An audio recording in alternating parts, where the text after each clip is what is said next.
Praise the Lord. இயேசு கிறிஸ்துவின் நாமத்தில் உங்களுக்கு அன்பின் வாழ்த்துக்கள். நல்லா இருக்கீங்களா?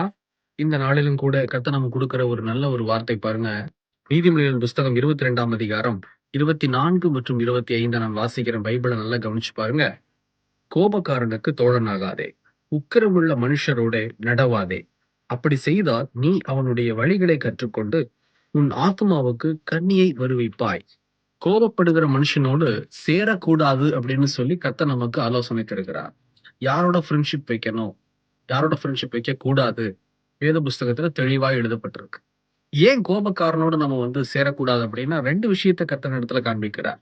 முதல் காரியம், அந்த கோபம் உள்ள காரியங்களை நம்ம கற்றுக்கொள்ளுவோம். அந்த கோபத்துல என்ன நடக்குது யோசனை பண்ணி பாருங்க. கோபம் வரும்போது வாயில வரக்கூடிய வார்த்தைகள் ஏதோ நம்மளே அறியாம பேசுகிற ஒரு வார்த்தையா அமையுது. 2வது நம்ம செய்யக்கூடிய காரியங்களும், நானா செஞ்சேன். இந்த கோபத்த அடக்க முடியாம கோபத்துல நான் இந்த மாரி பேசிட்டேன். கோபத்துல இந்த மாரி தவற நான் செய்துட்டேன் அப்படின்னு சொல்லி நம்ம யோசனை பண்ணுவோம். கோபத்துல எடுக்கிற முடிவும் ரொம்ப பெரிய தவறா இருக்கும். அதனால தான் ஆண்டவர் சொல்றாரு, கர்த்தருடைய பிள்ளைகளாகிய நீங்களும் நானும் இந்த கோபப்படுற மனுஷரோடு கூட நம்ம சேர்றத கொஞ்சம் குறைச்சுக்கணும். சேராதேன்னு சொல்லியே வேத புஸ்தகத்துல எழுதியிருக்கிறார். 2வது அது மட்டும் இல்ல, நம்முடைய ஆத்துமாவுக்கு அது கண்ணியை விடுவிக்குமாம். கண்ணி வெடி பார்த்திருக்கிறீங்களா? எந்த இடத்துல கண்ணி வெடி இருக்குன்னே தெரியாது. நம்ம கால் வச்சு மிதிச்ச பிறகு தான் அந்த கண்ணி வெடிய நமக்கு அது கண்டுபிடி எனக்கு தெரிந்த ஒரு சகோதரனுடைய சாட்சி என்னன்னா, அவங்க தாய் சொல்றாங்க, "என்னுடைய என்னுடைய மகன் ரொம்ப சாந்த குணமுள்ள ஒரு மனுஷன். ஒரு தடவைக்கு 2 தடவ யோசனை பண்ணி எதுலயும் ஈடுபடுவான்."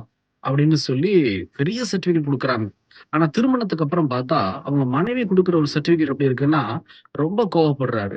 ஒரு வார்த்தை கூட செவி குடுத்து கேட்க மாட்டேங்கிறாரு. நான் என்ன பேசுறேன்னு கூட அவர்னால கேட்க முடியல.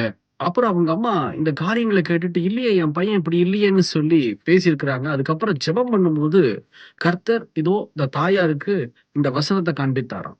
தோழனை குறித்து யாரோட சேரணும், யாரோட சேரக்கூடாதுன்னு சொல்லி டெய்லி பைபிள் வாசிப்பாங்க.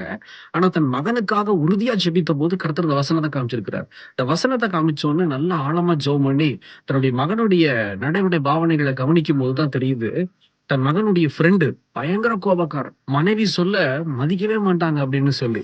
அத எப்படி சொல்றாங்க அப்படின்னா, கெத்து. நான் சொல்றத நீ கேட்கணும். நீ சொல்றதெல்லாம் நான் கேட்க முடியாது. இத கேள்விப்படுறாங்க அந்த தாயார். என்னடா இப்படி ஒரு ஃப்ரெண்டோட என் பையன் பழகிட்டு இருக்கிறான். இதனால தான் இப்படி பழக்கவழக்கம் மாறி போச்சான்னு சொல்லி கடுமையா ஜெபம் பண்றாங்க.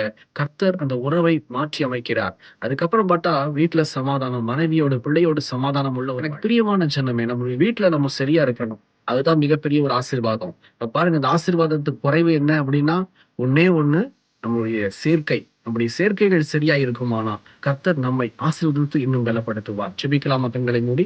எங்களை நேசிக்கிற நல்ல ஆண்டவரே, இந்த வேலைக்காக ஸ்தோத்திரம். இந்த நாளிலும் கூட ஆண்டவரே, இதோ சேர்க்கையை புடிச்சு நாங்க பார்த்திருக்கிறோம்.